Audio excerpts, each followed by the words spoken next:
दोनों हाथों को जोड़ें। आपके लिए भी मंगल आशीष मिले और आपके माध्यम से देश और दुनिया में इस कार्यक्रम को देखने वाले सभी भक्तों के लिए भी मंगल आशीष की छांव प्राप्त हो।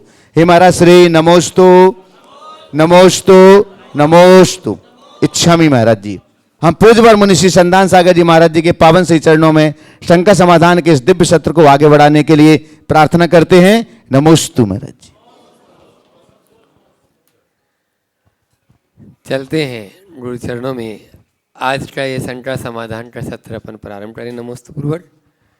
और प्रथम प्रश्न के लिए मैं बुला रहा हूँ ईशिता जी जैन रांची से अपने बीच में गुरु चरणों में अपना प्रश्न करेंगे और उसके बाद तैयार रहेंगे। आज हजारीबाग से बहुत सारे श्रावकगण गुरु चरणों के दर्शनार्थ यहाँ पधारे। मनोज जी छाबड़ा, टोनी भैया और सभी हजारीबाग के श्रद्धालुगण, सुमेर जी, पन्नू भैया, सभी। नमोस्तु महाराज जी। महाराज जी, मेरा सवाल मेरी दादी माँ के तरफ से है। भगवान पारसनाथ के लिए उपसर्ग विजेता शब्द का उपयोग किया जाता है। उनका प्रश्न है कि जिनके साथ उपसर्ग के संयोग नहीं बने उनमें और भगवान पारसनाथ में क्या अंतर है? देखिए, पारसनाथ भगवान के साथ उपसर्ग हुआ तो हमने उपसर्ग विजेता कह दिया। लेकिन चाहे कोई उपसर्ग विजेता हो या बिना उपसर्ग के हो, उनके अरहंत पने में कोई अंतर नहीं। लेकिन अब किसी के साथ कोई घटना विशेष घट गई और जो घटना घटी वो साधारण नहीं असाधारण थी, तो ऐसी घटनाओं के घटने पर स्वाभाविक है उनके साथ इस तरह का नाम जुड़ना, इसलिए नाम जुड़। नमोस्तु महाराज जी। मनोज जी छाबड़ा, टोनी भैया और नमोस्तु महाराज श्री। नमोस्तु महाश्री। इच्छामि महाराज श्री। हजारीबाग के सभी श्रद्धालु जन की तरफ से आपको बारंबार नमोस्तु। महाराज जी, एक सवाल है, ईश्वर क्या है? आत्मा और संसार में क्या संबंध है? आपका दार्शनिक सवाल है। ईश्वर क्या है? अगर जैन दर्शन की दृष्टि से देखा जाए तो आत्मा का निखरा हुआ रूप ईश्वरत्व है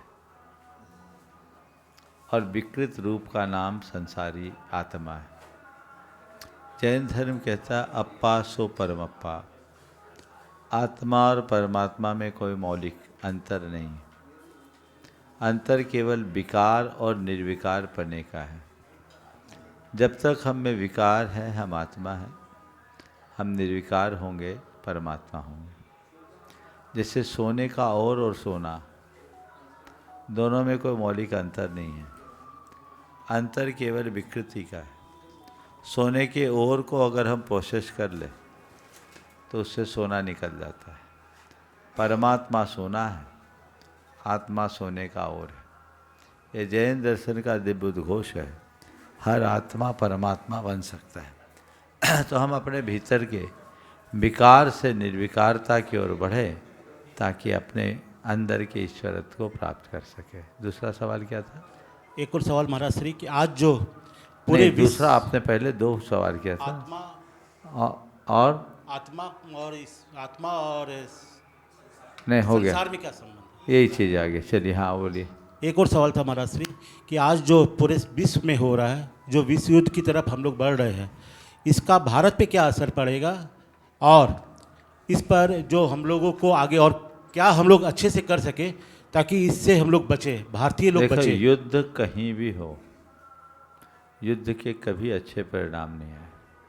युद्ध तो विध्वंस है और विध्वंस का ही कारण बनता है, कहीं से भी हो। तो कहीं भी युद्ध हो उसका असर तो वैश्विक स्तर पर होगा, पड़ रहा है, सब देख ही रहे हैं। अब तो युद्ध का रूप भी बदल गया, तो एनर्जी क्राइसिस की समस्याएं आई। आज सुनते हैं कि कुछ दिनों के लिए आप लोगों ने ही रास्ते में मुझे बताया कि युद्ध विराम हुआ 14 दिन के लिए, 14 दिन तक के लिए। बहुत अच्छी ऐसी भावना भाव कि लोगों की बुद्धि निर्मल हो जाए। युद्ध से हमने आज तक कुछ हासिल नहीं किया सिवाय खोने के। हम सब एक ही भावना भाए कि शांति की प्रार्थना करें, सारे संसार के लोग शांति की प्रार्थना करें और उसके लिए प्रयास करें ताकि हम इस युद्ध के उन्माद और विध्वंस से विश्व को बचा सकें। नमोस्तु महाराज, नमोस्तु महाराज, नमोस्तु। आशीष जी जैन माचिस वाला परिवार रांची। नमोस्तु महाराज श्री। महाराज श्री, हम लोग कहीं बाजार या रास्ते वगैरह कहीं भी जाते हैं तो देखते हैं जगह जगह मांस वगैरह की दुकान लगी रहती है। तो महाराज श्री, उन सभी को कई बार वैसा दृश्य देख के बहुत अंदर से एकदम गिलानी सा फील होता है, बहुत एकदम कपकपाहट सा लगता है कई बार देख के हम लोगों को। तो महाराज जी आप लोग भी विहार आदि में जब जाते हैं तो आप लोग के सामने भी ऐसा दृश्य देखने को मिलता है, तो महाराज जी आप लोग उस समय अपने भावनाओं को कैसे कंट्रोल करते हैं, कैसे आप अपने परिणामों को संभालते हैं उस समय? देखिए, प्रायः तो लोग जो हम लोग साथ रहते हैं वो हम लोगों की नज़र ही नहीं पड़ने देते, फिर भी अगर होता है तो मन में ग्लानि तो आती है। उस समय सद्भावना रखते हैं, मन में यही भावना भाते, हे प्रभु ये हिंसा का आतंक कैसे मिटे, लोगों की बुद्धि निर्मल कैसे हो। संवेदनशील हृदय में इस तरह के भाव आना स्वाभाविक है, लेकिन भावना के वेग में बहना नहीं चाहिए, सद्भावना रखना चाहिए। पंडित अंकित जी शास्त्री रांची राहत जड़ गुरु चरणों में अपना प्रश्न करें। चंद्रेश जी जैन सागर तैयार रहेंगे। अवीक्षण ज्ञान उपयोगी पूज्य गुरुदेव के पवित्र चरणों में अनंत कृतज्ञता पूर्ण नमोस्तु। पूज्य गुरुदेव, एक सूचना आपके चरणों तक प्रेषित करते हुए अत्यंत हर्ष हो रहा है कि श्री दिगंबर जैन श्रमण संस्कृति संस्थान के अंतर्गत आयोजित श्री 12 वर्षीय स्वाध्याय पाठ्यक्रम अभी 12 अप्रैल को अपनी परीक्षा आयोजित कर रहा है, जिसमें लगभग 18,000 स्वाध्यायी इस वर्ष परीक्षा में अपेयर करेंगे। तो पूज्य गुरुदेव वे सभी आपका आशीर्वाद और मार्गदर्शन चाहते हैं। बहुत सुंदर। और कोई सवाल है? जी गुरुदेव, बोलो। मेरा प्रश्न है कि धार्मिकता, आध्यात्मिकता, व्यवहारिकता और नैतिकता, इन चारों में क्या अंतर है और कैसे इनका समन्वय हम बनाते हुए अपने जीवन को उज्जवल बनाएं? पहले तो मैं उन सभी स्वाध्यायियों को आशीर्वाद देना चाहूँगा जो 12 वर्षीय पाठ्यक्रम के साथ अपने स्वाध्याय को बढ़ा रहे हैं। निश्चित ये बहुत उत्तम उपक्रम है, जिससे हजारों लोग घर बैठे स्वाध्याय से जुड़ रहे हैं। ये सांगानेर संस्थान और मुनिश्री सुधा सागर जी महाराज के बहुत दिव्य दृष्टि का प्रताप है। लोग स्वाध्याय से जुड़ते हैं तो जीवन में बदलाव आता है। वे परीक्षाएं दें, पर उनको इतना ही मैं कहूँगा, केवल परीक्षा देने के लिए न पढ़े, परीक्षा तो केवल एक प्रेरणा है। जीवन की परीक्षा में खरे उतरने के लिए पढ़े तो ये हमारे लिए ज़्यादा सार्थक होगा। आध्यात्मिकता, धार्मिकता, नैतिकता और व्यवहारिकता में संबंध और अंतर पूछा है। देखिए, हम नीचे से शुरू करते हैं। हर मनुष्य को सबसे पहले व्यवहारिक होना चाहिए। व्यवहारिकता का मतलब दूसरों के हितों को ध्यान में रखते हुए, दूसरों की भावनाओं की कद्र करते हुए जीना। अगर हम दूसरों के हितों का ख्याल रखें, दूसरों की भावनाओं का ख्याल रखें, आदर दे, सम्मान दे, कद्र करें, तो हमारी ये व्यवहार कुशलता होती है। इससे हमारे संबंध मधुर होते हैं, जीवन अच्छा होता है। लेकिन व्यवहारिकता के साथ नैतिकता भी होनी चाहिए। कई बार दूसरों के बीच अच्छा बनने के चक्कर में भी लोग गलत कार्य कर देते हैं। अनैतिकता एक प्रकार का अधर्म है, ऐसे कृत्य जिससे औरों के हित बाधित होते हो। हम औरों का हित साधे, लेकिन किसी के हित को खंडित करके नहीं, जिससे लोगों को कष्ट हो, वो सब कृत्य अनैतिक है। हिंसापूर्ण कृत्य को हम अनैतिक कृत्य कहेंगे। तो दूसरे क्रम में व्यक्ति को अनैतिकता से मुक्त होना चाहिए। तीसरा क्रम है धार्मिकता का। धार्मिकता एक अच्छा कर्म है। धार्मिक क्रियाकलापों में लोगों को दृढ़ रहना चाहिए। दृढ़ता से धार्मिक क्रियाकलापों का पालन करना चाहिए। लेकिन धार्मिक होना मात्र पर्याप्त नहीं है। बहुत सारे लोग धार्मिक कृत्य तो करते हैं, लेकिन उनके आंतरिक विचार उतने उज्जवल नहीं हो पाते। सबसे उत्तम अवस्था आध्यात्मिकता का, कि हम धार्मिकता के साथ अगर आध्यात्मिकता के क्षेत्र में उतर जाएं, यानी हमारा संबंध आत्मा से जुड़ जाए। आत्मनि अधि अध्यात्मम, आत्मा के निकट आए। आत्मा को ध्येय बनाकर आत्मा प्रयोजन के भाव से जब हम कोई कृत्य करते हैं तो हमारे अंतरंग में आध्यात्मिकता आती है, और वही आध्यात्मिकता हमारे जीवन का पथ प्रशस्त करती है। हमारा लक्ष्य आध्यात्मिकता का होना चाहिए। आध्यात्मिकता भगवत्ता को उपलब्ध कराती है। धार्मिकता से हम अपनी एक अच्छी छवि पुण्य अर्जित कर सकते हैं और व्यवहारिकता और नैतिकता से हम एक अच्छे इंसान के रूप में अपनी पहचान बना सकते हैं। लेकिन सच्चे अर्थों में आध्यात्मिकता को आत्मसात कर ले तो हम भगवान बन सकते हैं। नमोस्तु गुरुदेव। चंद्रेश जी जैन सागर गुरुचरणों में अपना प्रश्न कर रहे हैं। महाराज जी, मेरा प्रश्न है कि पहले लोग झूठ बोलने से डरते थे और पाप समझते थे, लेकिन आज लोग सत्य बोलने में डरते हैं एवं समझते हैं कि इससे सत्य बोलने से नुकसान हो जाएगा एवं हानि होगी। बहुत अच्छा सवाल किया। पहले लोग झूठ बोलने से डरते थे और पाप समझते थे, अब सत्य बोलने से लोग सकुचाने लगे हैं और लोगों में ऐसी धारणा बनने लगी कि सत्य बोल दूंगा तो परेशानी आएगी।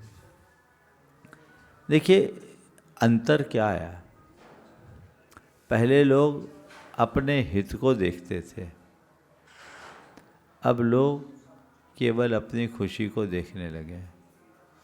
खुशी अल्पकाल की होती है, हित दीर्घकाल का होता है। अल्पकालिक खुशी के पीछे दीर्घकालिक हितों की बलि चढ़ाना अच्छी बात नहीं। जो अपने दीर्घकालिक हित को सुरक्षित रखना चाहता है वो कभी असत्य का आलम्बन नहीं लेता। असत्य हमें थोड़ी सुविधा दिला सकता है, लेकिन असत्य में सुरक्षा नहीं। जिस दिन असत्य की पोल खुलती है तो सब चीज़ें गड़बड़ हो जाती है। सत्य बोलने की जहाँ तक बात है, अगर आपको लगता है कि सत्य बोलने से परेशानी आ सकती है तो आप मत बोलिए, क्योंकि हमारा शास्त्र कहता है कि ऐसा सत्य भी न बोले जो किसी को परेशानी में डाले। चाहे आपको खुद को परेशानी में डाले या दूसरों को भी, आप उसमें तटस्थता का प्रयोग कर ले।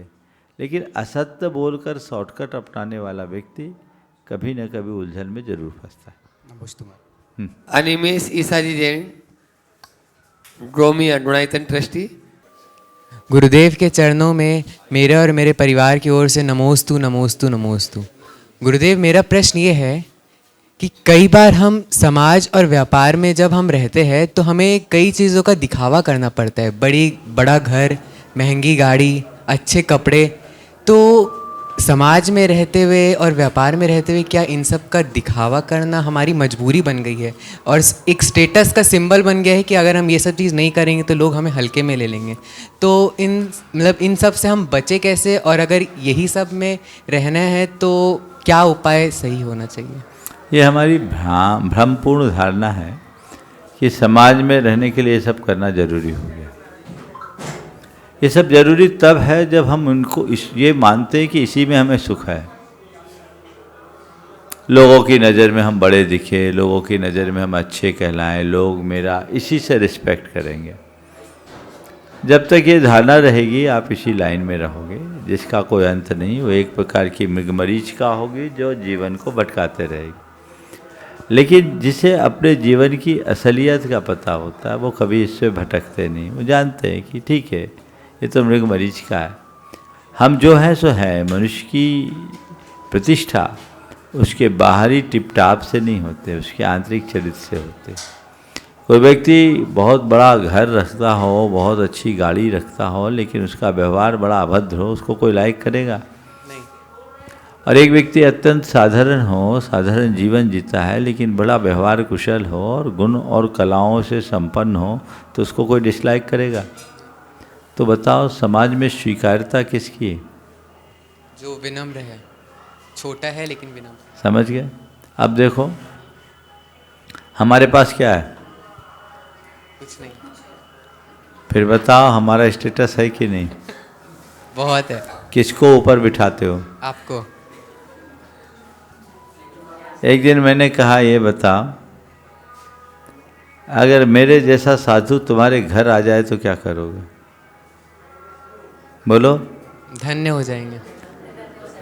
पूजा करोगे, पांव धुलाओगे, हर्षित होगे, है ना? और कोई करोड़पति अचानक घुस जाए तुम्हारे घर तो?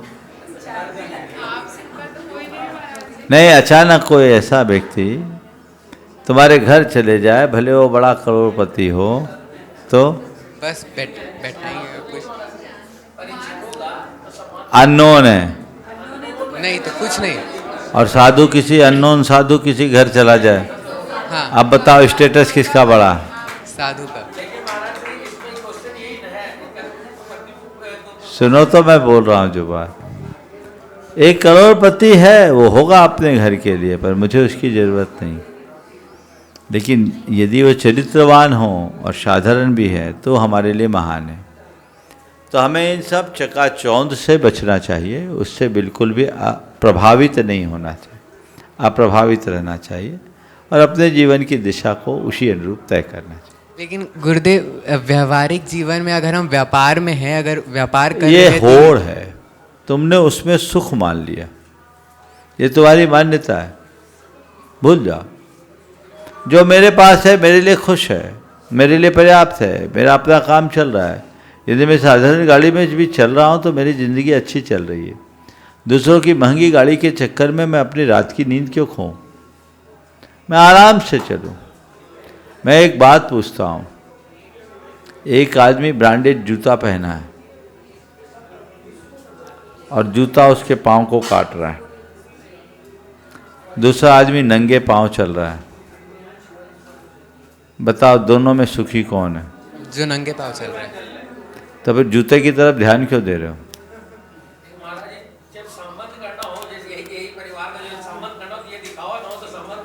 बोल तो रहा हूँ, ये पागलपन है। इस दिखावा के चक्कर में बड़ा छलावा भी होता है। कई लोग हैं जो दिखावा तो कर देते हैं और अंदर से पोले रहते हैं, और बाद में पता लगता है कि क्या है। एक समाज है, नाम नहीं ले रहा हूँ, उस समाज में लड़का वाले को बहुत खर्च करना पड़ता है, अच्छा मोटा खर्च करना पड़ता है। अपनी समाज में ही, जैन समाज में एक समाज है, तो बेटी जिसको देते हैं उसके घर पर्याप्त होना चाहिए। और समाज की महिलाओं को देखोगे तो अच्छा सोने का गहना पहने मिलेंगे। तो एक ने अपने लड़के की शादी करनी थी, कर दी, और बाजार से कर्जा ले लिया। अब कर्जा ले लिया, उस दिख रहा है ठाट बाट, तो उसने शादी तो कर दी। जब लड़की घर गई तो पता लगा इनके ऊपर तो करोड़ों का कर्जा चढ़ा हुआ है। अब लेनदार मांगने के लिए आए, अब क्या करे? प्रेशर ओवर, क्षमता से ज़्यादा कर्जा डाल दिया, भेद खुलने की स्थिति हुई। संयोग से उसके समधी को पता लग गया, बहुत समझदार था, मुझसे जुड़ा हुआ था। उसने उसके घर जा कर के उससे कहा, भैया आपके बारे में हमने बाज़ार में ऐसा ऐसा सुना है। और उसके कान में ये भी बात आ गई थी कि आत्महत्या करने को उतारू है, प्रेशर बहुत। बोला, आपने ये सब कृत्य क्यों किया? आपकी अगर यही स्थिति थी तो आप हमें पहले बता देते। उनने कहा कि अगर पहले बता देता तो मेरे बेटे का संबंध ही नहीं होता। हम बोले, बेटा का संबंध? उसने बोला, बेटे का संबंध नहीं होता, उससे बड़ा नुकसान, उसमें नुकसान था कि ये संबंध टूट रहा है या आपकी जो बाजार में बदनामी हो रही है, किससे बड़ा नुकसान? ऐसा कर्जा लिया क्यों? पर कोई बात नहीं, हो सकता है मुझे पहला होता तो मैं संबंध नहीं करता, पता पहला होता तो, लेकिन अब संबंध हो गया है, तब आप मेरे समधी हो। आपकी जो भी देनदारी मैं चुकाता हूँ चुकाओ, और मेरी बहू आपके घर में रहेगी, मेरी बेटी आपके घर की बहू बनी वो रहेगी, और अच्छे से काम बचा। नहीं तो लोगों को सुसाइड भी करना पड़ लेता है। तो ऐसा दिखावा से बचना चाहिए। नमोस्तु गुरुदेव। आज पेटरवार से यहाँ काफ़ी महिलाएं यहाँ पर उपस्थित है, पूरे एक साथ हो जाए। मंजू जी, सीमा जी पांड्या। तू नमोस्तु नमोस्तु। महाराज श्री, इंसान को हम कब बड़ा माने? उम्र से बड़ा माने, या पद से बड़ा माने, या फिर ज्ञान से बड़ा माने? और इसमें सबसे ज़्यादा मतलब सामान्य व्यक्ति कौन है? देखो, ज्ञान वृद्ध, चरित्र वृद्ध, तपो वृद्ध, वयो वृद्ध, सब वृद्ध होते हैं, बड़े हैं। जो उम्र में बड़े वो भी बड़े, जो ज्ञान में बड़े वो भी बड़े, चारित्र में सुनो, चारित्र में बड़े वो भी बड़े, तप में बड़े वो भी बड़े। अब इनमें कौन बड़ा है? तो वय की अपेक्षा गुण को प्रमुखता देना। यदि व्यक्ति उम्र में बड़ा है और गुणों में छोटा है तो गुणों में बड़े को बड़ा मानना चाहिए, ये व्यवस्था। एक प्रश्न शायद और करेंगे। मंजू जी पाटोदी। गुरुदेव के चरणों में त्रिबार नमोस्तु नमोस्तु नमोस्तु। चुल्लक जी को इच्छा में महर्षि, मेरा क्वेश्चन है, कोई श्रावक शांति जी भी साथ हो जा। प्रतिमा मंदिर जी में चढ़ाते हैं, तो आप उनका देने वाले का नाम या जगह का नाम या क्या चीज़ देख के आप उसमें डिसाइड करते हैं कि ये प्रतिमा इन भगवान की है? क्या मतलब देख के आप उसमें चिन्ह देते हैं? देखिए, हर व्यक्ति के लिए ऐसे तो कोई भी भगवान विराजमान कर सकता है, लेकिन अगर कोई विकल्प है तो उनकी राशि के नाम, राशि के हिसाब से स्थान और व्यक्ति के नाम के आधार पर पूरी की पूरी ज्योतिषी गणना के आधार पर निकाला जाता है कि किस स्थान पर किस व्यक्ति को कौन से भगवान को विराजमान करना उचित होगा। हालांकि कोई भी भगवान विराजो, सब भगवान का फल बराबर है, दिमाग नहीं लगाना। नहीं, वो नहीं लगाना, लेकिन जो नाम देते हैं तो शास्त्र है, वर्णन है। नैवेद्य जी रांची। महाराज जी के चरणों में त्रिबार नमोस्तु नमोस्तु नमोस्तु। महाराज जी, इच्छा, मृत्यु और मर्सी किलिंग एक ऐसा प्रचलन बन के रह गया है जिसमें जिसकी जीवन की उम्मीद कम है उसे लाइफ सपोर्ट सिस्टम हटा के मार दिया, मतलब ख़त्म कर दिया जाता है। और इसे दो तरीके से एक्सप्लेन किया जाता है। एक, उसकी जीवन की मृत्यु, मतलब जीवन आयु, मतलब जीवन उसका कष्ट में था। और एक उसमें होता है कि हमारे पास रिसोर्सेज नहीं थे, मतलब in the terms of money, मतलब मनी नहीं था। तो इसको हम लोग कैसे जस्टिफाई कर सकते हैं? देखिए, इच्छा, मृत्यु और मर्सी किलिंग की बात अभी बहस का विषय बना है। माननीय सर्वोच्च न्यायालय ने इसमें अपनी सम्मति की मुहर लगाई। जैन धर्म में इस प्रकार की मृत्यु को मान्यता नहीं दी गई। कुछ लोग इसको संलेखना से जोड़ते हैं। इच्छा, मृत्यु और मर्सी किलिंग में, मर्सी किलिंग और संलेखना में बुनियादी अंतर है। इच्छा मृत्यु, मृत्यु की इच्छा से की जाती है, और मर्सी किलिंग में भी सामने वाले को मारने के भाव से ऐसा किया जाता है। जबकि मरने की इच्छा से मरना या किसी को मारना जैन धर्म के हिसाब से हिंसा है, ये उचित नहीं। तो आप सवाल उठाओगे कि फिर संलेखना का क्या होगा? संलेखना ऐसा नहीं। संलेखना हर किसी को नहीं दी जाती और हर कभी नहीं दी जाती। संलेखना उसी को दी जाती है जिसकी शारीरिक स्थिति अत्यंत क्षीण हो गई। और शारीरिक स्थिति क्षीण हो गई है जिसके अब कोई रोग हो या कोई ऐसी परिस्थिति निर्मित हो गई कि जिसका बच पाना संभव नहीं है।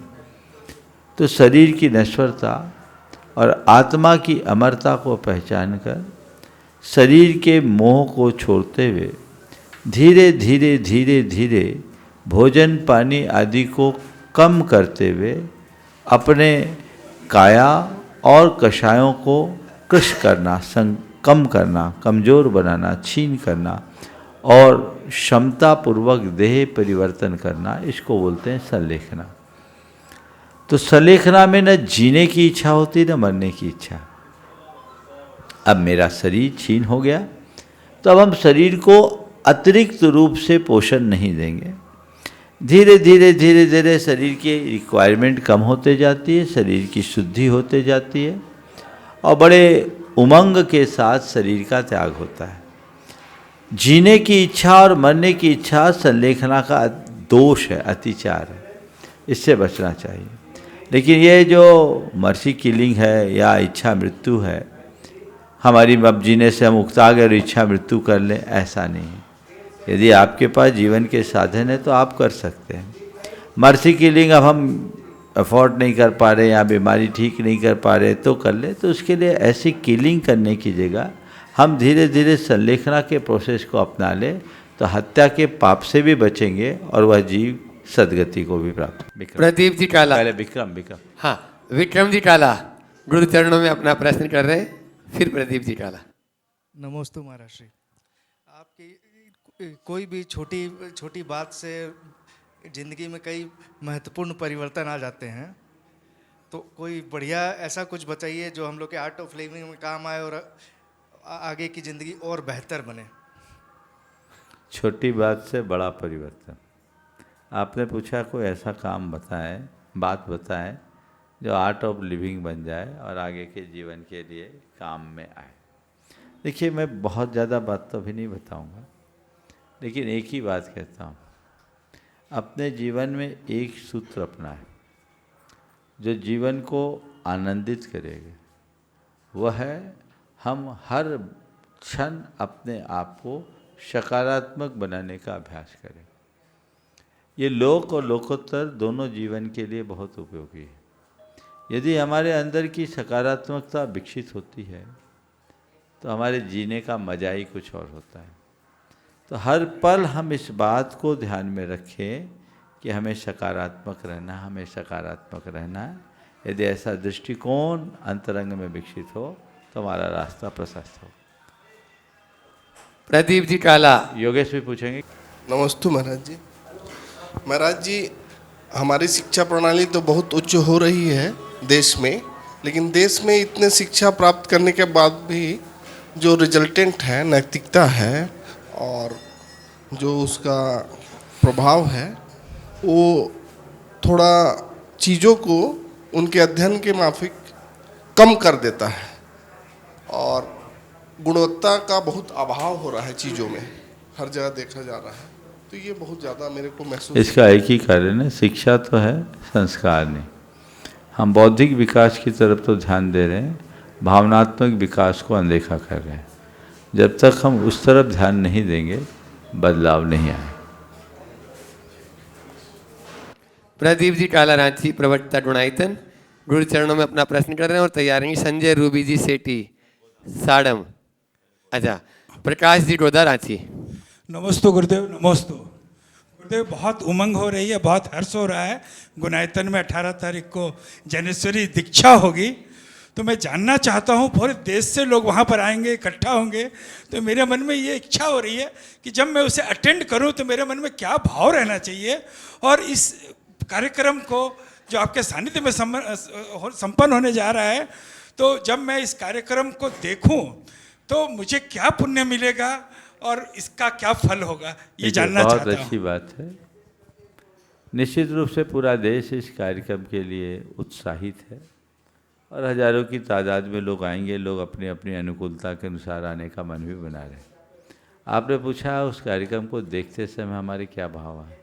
मैं तो यही कहूँगा, एक ही भाव रखो, ऐसा अवसर मेरे जीवन में कब आएगा, कब आएगा ऐसा अवसर। बस ये भाव, मैं कब इस अवस्था को प्राप्त करूं, क्योंकि आत्मा के कल्याण का एकमात्र मार्ग यही है। और आपने पूछा ऐसा इस कार्यक्रम को देखने से क्या पुण्य मिलेगा। देख करके भी वैराग्य की घटनाओं को देखने से व्यक्ति के मन में वैराग्य आता है। क्या पता आपके हृदय में कौन सी प्रेरणा जग जाए। जब ये 20-20, 22-25 साल के युवाओं को आप देखोगे कि ये इस भरी जवानी में इस वैराग्य के पथ को अंगीकार किया है, तो आपको बड़ा परिवर्तन आएगा। मैं आपको एक घटना बताता हूँ। हमारी जब मुनि दीक्षा हुई सोनागिर में, हजारों लोग थे वहाँ। आगरा के एक सज्जन थे जो अपने ज़माने के बिगड़े नवाब, डेली 2-3 घंटा भांग घोट करके पीते थे। और उनने दीक्षा देखी, आगरा से आए, नाम नहीं ले रहा हूँ, और उनके हृदय में ऐसी प्रेरणा जगी कि अरे जीवन का असली मज़ा तो यही है। वो गुरु जी के चरणों में समर्पित हो गए। बड़े संपन्न व्यक्ति थे और घंटों सामायिक करते और संघ की खूब बैयावृत्ति करते, अपने हाथ से आहार बनाते, समझ गए। और ब्रह्मचारी हो गए, नाम भी ले लेता हूँ, ब्रह्मचारी रोशन लाल जी। और कहते थे खूब आहार देते अपने हाथ से। बोले इस हाथ से मैंने बहुत पाप किया। अब वो तरने का, और खुद एक वक्त भोजन और अच्छा तपस्वी जीवन, और उनका अंत संलेखनापूर्वक गुरु चरणों में हुआ। अति उत्तम। ये बदलाव तो किसके जीवन में क्या परिवर्तन आ जाए, कौन सा दृश्य किसके जीवन को बदल दे, कहा नहीं जा सकता। समझ गए। वो ऐसे बदले, घंटों वो सामायिक करते और सुबह का समय उनका बस आहार बनाने में, अकेले अपने हाथ से, किसी महिला का सहयोग नहीं। और खूब दान किया उन्होंने, अपने जीवन में खूब दान किया, अंत में उसका फल भी पाया। तो तो कब किसके जीवन में कैसा परिवर्तन आ जाए कहा नहीं जा सकता। प्रकाश जी गोदा रांची गुरु चरणों में अपना प्रश्न करें। तैयारी संजय रूबी सेठी साडम। नमस्तु गुरुदेव। नमस्तु गुरुदेव। हाँ गुरुदेव, मैं आजकल के समाज में लोगों के बच्चे बहुत कम हो रहे हैं और उसमें भी कुछ लोग ऐसे हैं जिनकी पुत्रियां ही हैं।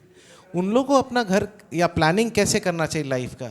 क्योंकि जिनके बेटे हैं वो तो अपने प्लान करते हैं कि बेटे के लिए मेरे को संपत्ति छोड़ना है, व्यापार बना के रखना है, पर जिनकी बेटियां हैं उनको किस तरह से प्लान करना चाहिए? चाहे बेटे हो या बेटी, आपकी जिम्मेदारी इतनी है कि उनको आप सेटल कर दो, और बेटे बेटी सेटल हो जाए ना तब अब अपनी आत्मा को सेटल करने में लगो। बाकी उनके पीछे लगोगे तो रह जाओगे। कैसे करना चाहिए तो प्रदीप भाई से सीखो। 60 साल के होते ही इनने रिटायरमेंट ले लिया, ये अपने बच्चों को सेटल किया और निकल गए। अपने रास्ते को वैसे बनाइए, परमार्थ से जुड़िए, अन्यथा ये तो 99 का चक्कर है, कभी निकल नहीं पाओ। नमस्ते गुरुदेव।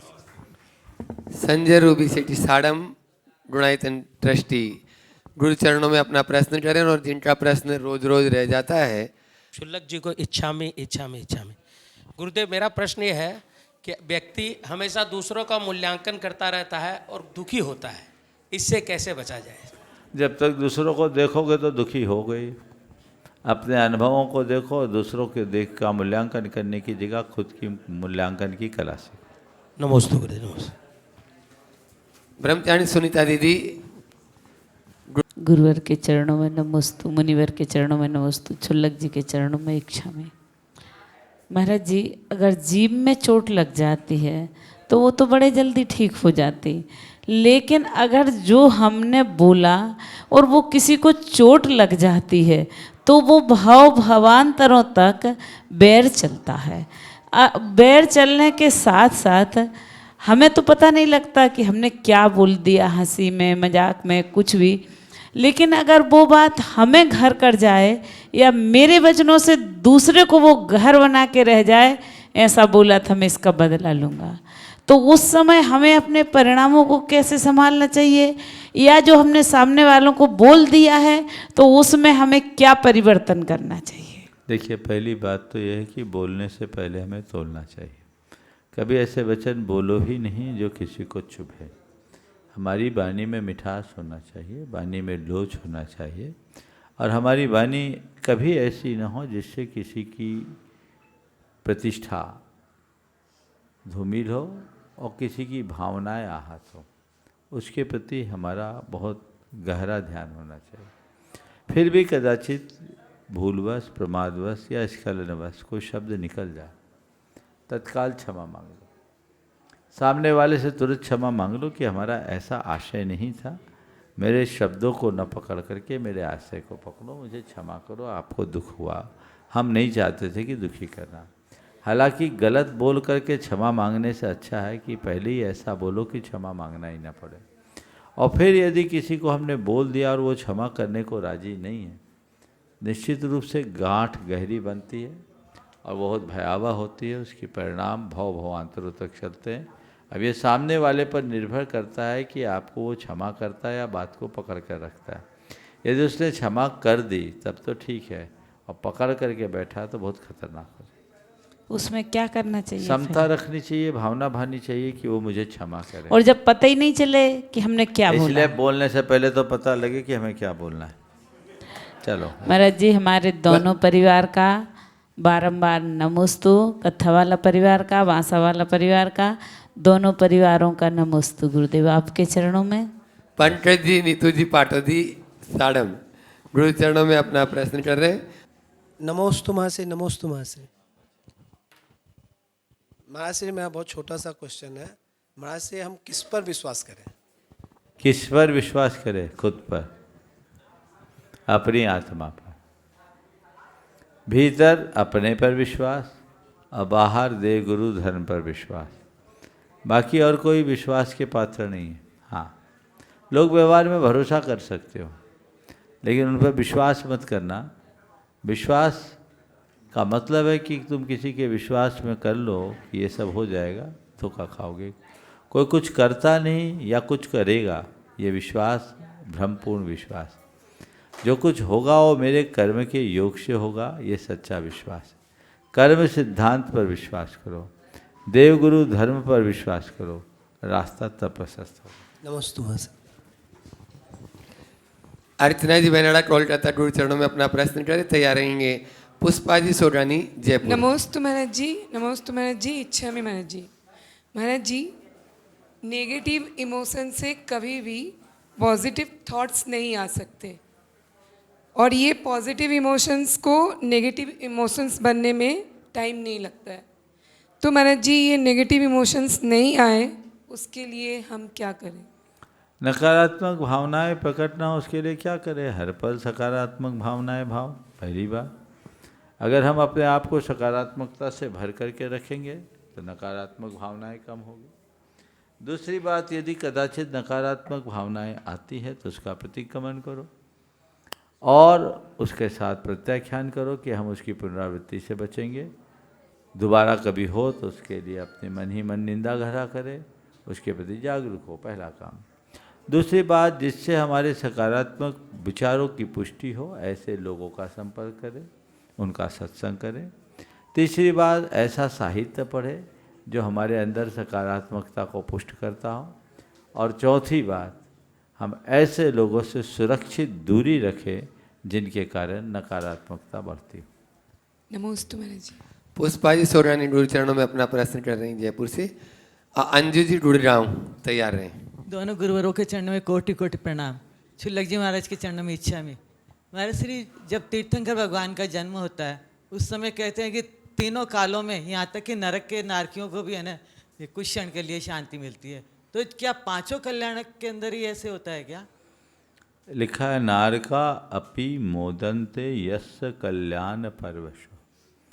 केवल जन्म में नहीं, कल्याणकों के समय, जिस समय भगवान के कोई भी कल्याणक होते हैं, तीन लोक के सभी प्राणियों में हर्ष होता है। नमस्ते। अंजू जी गुड़गांव गुरु चरणों में अपना प्रश्न करेंगे द्वैमुनि और राजों उसके के बाद में चरणों में तैयार नमोस्तु। रहेंगे सीमा जी छाबड़ा पेटरवार। द्वैमुनि राजों के चरणों में नमोस्तु। छुल्लक जी महाराज जी के चरणों में इच्छामि। नमोस्तु गुरुदेव। गुरुदेव, विनय का हमारे जीवन में बहुत महत्व है, चाहे वो किसी भी क्षेत्र में हो, तो और वो एक वाहन तब भी माना गया है। तो गुरुदेव, औपचारिक विनय तो बहुत हो जाती है, लेकिन आंतरिक विनय कैसे हो, और वो सामने नहीं होकर पीछे भी कैसे हो कि वो जीवन में निखार ला सके? विनय के मूल अर्थ को समझेंगे तो बातें पूरी स्पष्ट हो जाएगी। विनय का मतलब ये नहीं है, केवल इतना नहीं है कि हम सामने वालों को मान दें। विनय का मतलब बहुत गहरा है। हम सामने वाले को मान दें, ये विनय तो है ही, सामने वाले का ध्यान रखें, ये भी विनय है। बात समझ में आ रही है? हम मान दे रहे हैं विनय है, और ध्यान रख रहे हैं, ये भी विनय है। छोटे बड़ों का मान रखते हैं, ये उनकी विनय है। बड़े छोटों का ध्यान रखते हैं, ये भी उनकी विनय है। फिर अगर हम छोटे हैं और बड़ों का ध्यान रख रहे हैं, यानी ऐसा कोई कार्य न करें जो उनकी गरिमा के विरुद्ध है, ये भी विनय है। प्रत्यक्ष में विनय होते ही है, परोक्ष में भी विनय अपनाना चाहिए। परोक्ष विनय क्या है? कभी ऐसा कोई कृत्य नहीं करना जिससे हम जिनकी विनय करते हैं उनको हमारे पीछे कुछ शर्मिंदा होना पड़े, ये भी एक विनय है। गुणानुराग होना ही विनय है। तो हम जितना गुणानुराग रखेंगे उतना विनय का पालन करेंगे। नमस्ते। सीमा जी छाबड़ा पेटरवार गुरु। नमोस्तु नमोस्तु नमोस्तु। छुलक जी के चरणों में इच्छामि इच्छामि इच्छामि। महाराज से मेरा प्रश्न है, जो पंच कल्याणक होता है उसमें माता पिता जो बनते हैं पात्र और स्वधर्म इंद्र इंद्राणी, उनके क्या नियम होते हैं? सभी अलग अलग नियम बताते हैं, और उस नियम को हम लोगों को कितने समय तक पालना होता है? देखिए, स्वधर्म इंद्र जो बने निर्व्यसन रहे और अपने खान पान में यथासंभव शुद्धि रखे। माता पिता के लिए खान पान की शुद्धि का ध्यान रखना चाहिए और उसे ब्रह्मचर्य व्रत का फिर नियम पूर्वक पालन करना पड़ता है। मुख्य नियम यह है, भगवान की पूजा आराधना करे। स्वधर्म इंद्र के लिए ऐसा कोई ज़रूरी नहीं कि वो नित्य पूजन आदि करे, लेकिन जो भगवान का उनके माता पिता बनने का सौभाग्य प्राप्त कर लिया, उसे एक अच्छे शावक के रूप में दिखना चाहिए, ऐसा करना चाहिए। नमोस्तु नमोस्तु। ईसाई जैन गोमिया गुरु चरणों में अपना प्रश्न करें। और महाराज जी के चरणों में मेरा और मेरे परिवार का नमोस्तु नमोस्तु नमोस्तु। क्षुल्लक जी के चरणों में इच्छामि। महाराज जी, अपना सवाल पूछने से पहले मन में कुछ बात है, वो आपको कहना चाहूँगी मैं।